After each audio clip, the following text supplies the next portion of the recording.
Hi, నేను మీ లక్ష్మిని అండి. ఈరోజు మన వీడియోలో ఈ క్యాప్సికమ్ మసాలా కర్రీ చాలా కమ్మగా చేద్దామండి.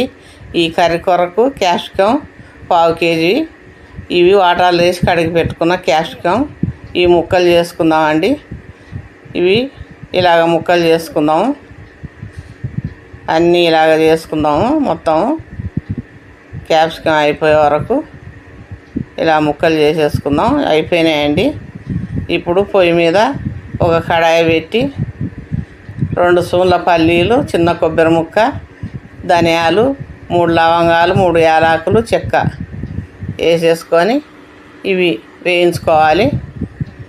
ఇవి వేగిన తర్వాత 2 స్పూన్ల నువ్వులు, ఇవి చిటపటం అనే వరకు వేయించుకోవాలి. ఇవి వేగిపోయినాయండి. ఒక మిక్సీ జార్ తీసుకొని పోసేసుకుందాం. చింతపండు వేసి ఇది మిక్సీ పట్టుకుందాం. పేస్ట్ లేక చింతపండు వేసుకుంటే టేస్ట్ బాగుంటుందండి. కర్రీ మసాలా కర్రీ కదా, ఇలాగ పేస్ట్ బాగా మెత్తగా పట్టుకుందాం. పొయ్యి మీద ఒక ప్యాన్ పెట్టి 2 స్పూన్ల నూనె వేసుకొని 1/2 స్పూన్ ఆవాలు, 1/2 స్పూన్ జీలకర్ర, 1/2 స్పూన్ మినపప్పు వేసి ఇవి వేగిన తర్వాత కరివేపాకు వేసి 2 పచ్చిమిర్చి కట్ చేసినవి, 1 ఉల్లిగడ్డ కట్ చేసింది వేసేసుకొని ఇది కొంచెం వేగనిద్దాం. వేగిన తర్వాత అల్లం వెల్లిపాయ పేస్ట్ 1 స్పూను, ఈ పేస్ట్ బాగా వేగనిచ్చి ఇప్పుడు టమాటా ముక్కలు 2 టమాటాలండి, 1/2 స్పూను పసుపు, సరిపడా సాల్ట్ వేసుకొని ఇది బాగా కలిపి మూత పెట్టేసి మగ్గనిద్దాం. మగ్గిందేమో చూద్దామండి. మగ్గింది, ఇలా మగ్గిపోవాలి. ఇప్పుడు మసాలా పేస్టు దీంట్లో పోసేసుకుందాం. పోసేసి కలిపి మొత్తం కలిసిపోయే వరకు కలుపుకుందాం. దీనికి ఇప్పుడు కారం వేసుకుందామండి. 1 స్పూన్ కారం. మీకు ఇంకా ఎక్కువ కావాలంటే ఎక్కువ, తక్కువ కావాలంటే తక్కువ వేసుకోండి. ఇది బాగా కలిసిపోయే వరకు కలుపుకొని ఇలా మొత్తం కలుపుకోవాలి. ఇప్పుడు క్యాప్సికమ్ ముక్కలు వేసుకోవాలి.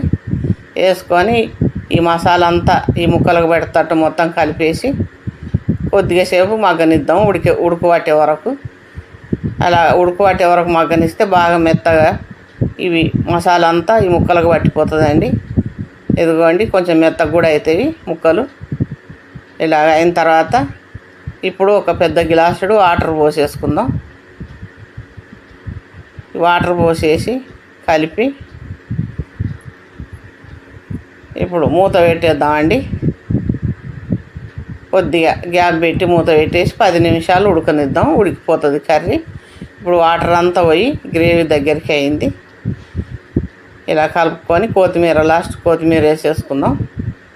వేసుకొని ఇది కలిపి చూద్దామండి ఉడికిందేమో. ఇదిగోండి, మెత్తగా ఉడికిపోయింది. ఇలా చేసుకున్న కర్రీ చాలా బాగుంటుంది. కూరగాయల బిర్యానీకి, వైట్ రైస్లకు, చపాతీలకు, జొన్న రొట్టెలకు ఇది చాలా కమ్మగా ఉంటుంది ఈ కూర. ఈ వీడియో మీకు నచ్చితే లైక్ చేయండి, షేర్ చేయండి. మా ఛానల్ను సబ్స్క్రైబ్ చేసుకొని వారైతే సబ్స్క్రైబ్ చేసుకోండి.